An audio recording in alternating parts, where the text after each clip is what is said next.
Morning, and welcome back to another episode of Fox Can Fix It. We're not going to do a whole lot of fixing this episode. In fact, we're probably going to do zero fixing, but we will do some cleaning. And that's because I bought another project vehicle. Oh my god, he's an idiot. And it's a filthy mess. It's also a bucket list vehicle, so the condition doesn't really matter as much as I own it. So I guess I can scratch it off my bucket list. Okay, well, let's take a look at it, shall we? And here it is.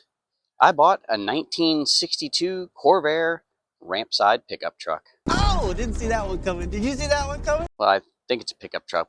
It's kind of like a convertible van, too. I don't know. But it's called a ramp side because on the side of it, there's a ramp. This ramp has seen better days, but that's just a little bit of metal work, and we'll be able to fix that. Hopefully. Probably. Yeah, it'll work. It'll be fine. I've seen worse. Look at all the space in there. Yeah, lots of space in this mall. It used to be a roofing vehicle. I can almost read the contractor name. You can sort of see a little bit on both sides, and maybe we'll get that cleaned up and see if we can't find anything out about that. All the pieces are here, including the air-cooled flat six engine. It didn't come this way. I actually pulled all the tin and both carburetors off of it because, well, it was filled with a mouse house, as you can see here. Oh. Yeah, that could be a problem. And the engine is slightly locked up, which is nice. It means it won't really roll anywhere if it's in gear, I guess. But I've got the cylinders full of ATF and some acetone, so we'll hopefully get that thing freed up in the next week or two or a month or lifetime. It is what it is, I guess. A little bit of metal work needed down here. At least they cut it out for me already. Those patch panels are available. I still can't read it, but it's something roofing. Let's take a look inside, shall we? It's not in horrible shape. I mean, it's definitely got some issues. Of course it does. I do like the seat. The seat's not in horrible shape. Look at that. Orange and white. Air cleaners. That's the top part of the cooling fan, tin, shroud, whatever. Here's a whole bunch of the fasteners from the tin shroud. So this video brought to you today by Boxster. You just put all your bolts in there and it keeps them organized so you know where you put them. Boxster. Order online today. Here's the two one-barrel carburetors, monojets, I believe. One truly is the loneliest number. It is a 4-speed, and the transmission does seem to shift through all 4 gears and reverse. So I got that going for me, which is nice. The clutch does work. The brake pedal goes directly to the floor. And speaking of floors, well, it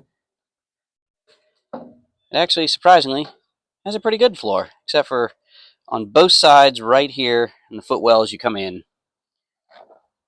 But other than that, the floors are in pretty decent shape. A little scaly, but not bad.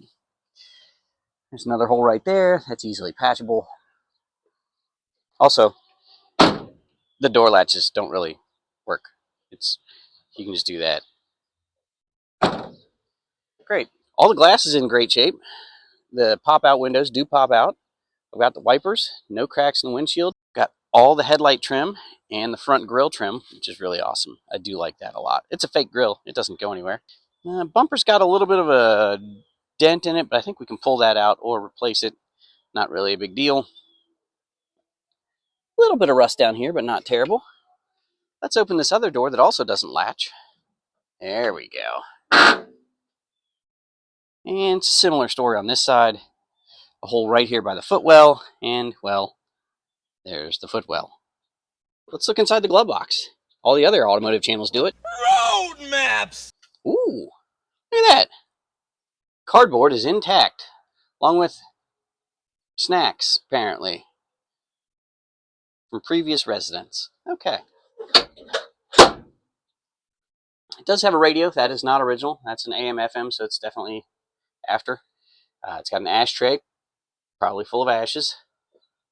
Hopefully not people ashes, just cigarette ashes maybe. It does still have the headliner. That's not metal. That's like the weird fiberboard headliner, and it's in good shape. That's actually the best thing about this entire interior so far, other than the seat. I do like the seat. And this vehicle has been off the road since somewhere around 1980 when it was in Virginia. That's either going to be nice wall art or a floor patch. not sure which yet. Biggest thing here is going to be getting that engine moving again, or finding a replacement. Luckily, it sort of drops out like a power pack. Now, my plan for today is to pressure wash this. Not that I think it's going to really clean it up, but it's going to get rid of some more of the mouse house that's surrounding my engine. So let's get to it. And to get the job done today, we're going to be using our floating pressure washer, which I've had really good luck with so far. Nice and quiet, high pressure, electric pressure washer. You should go get one. They're really nice.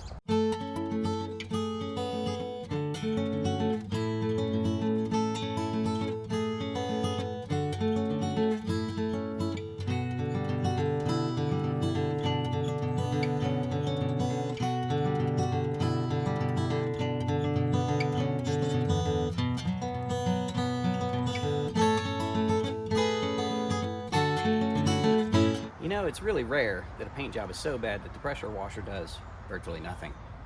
This is one of those times. And for anybody wondering, Corvair 95 does not refer to horsepower or cubic inches or torque. It refers to wheelbase, which is kind of odd, but 95-inch wheelbase. There you go, Corvair 95.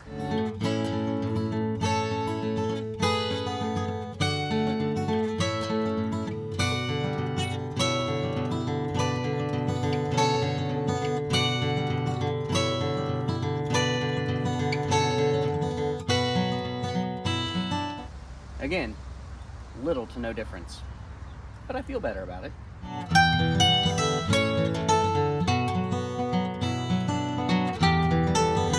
I am uncovering some real top quality paintwork here. Yeah, that's nice. If you ever wanted to know how to check the oil or change the oil filter on one of these, check this out. Flip that down, right here, oil dipstick. Right there, oil filter. And when was the last time you saw a red and white AC Delco oil filter? I can't think of one. That's probably from the 70s.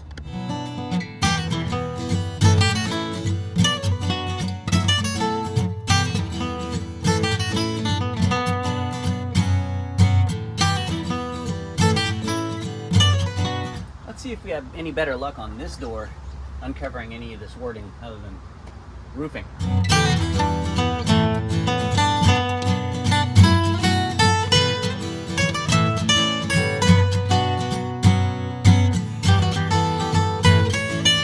You know, some of what makes a bucket list vehicle for me is the fact that it actually does need a lot of work. If this thing was absolutely perfect and all I got to do was drive it, what fun would that be? I want to know how this thing works. I want to take it apart. I want to put it back together. That's my whole point of bucket list cars, at least for me. Let me know what you think in the comments about the condition of your bucket list cars. Do you like to just drive them, or do you want to fix them too? Fix is going to be a relative term on this one, but you get the idea.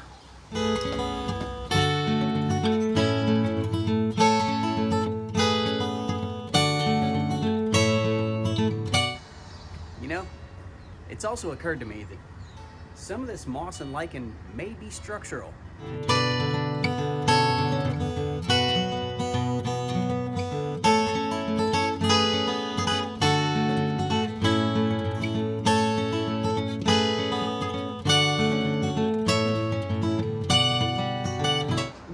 For as terrible as the rest of it is, this bed floor is really solid. Whoa, don't fall. That was a bad move on my part. And now we're down to the fun part.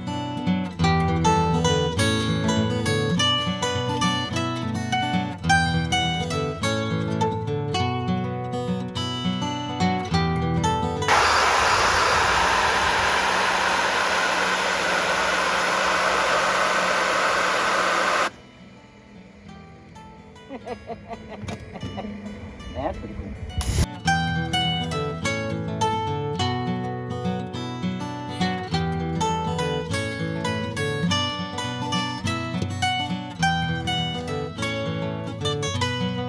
The amount of stuff in this engine was just ridiculous. And that's about as good as this engine can look for now, which admittedly is not great, but look, cooling fins again, which is nice. I did mark the balancer, and I've got the cylinders full of ATF and some acetone, and I've been slowly working it back and forth. Hasn't really broken free yet, but it's only been a day or two. So we'll give it some time. We'll keep checking on it. And with that almost completely useless cleaning done, that's probably going to do it for today. Engine's locked up. It's cleaner. Paint's still terrible, but it's cleaner. Glass is in good shape. It's already in good shape, so we made no difference there.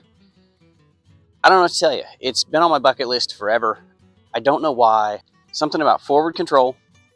I love the idea of the ramp side, and I've always wanted an air-cooled engine. I've had a Volkswagen engine before, not in a vehicle, but I got it running and was like, yay, air-cooled.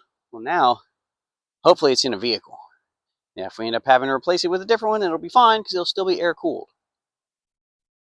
There it is, everybody. That's the next project. It's going to be a big one. All right, well, I'm going to go get cleaned up because I'm filthy now. We'll see you next time.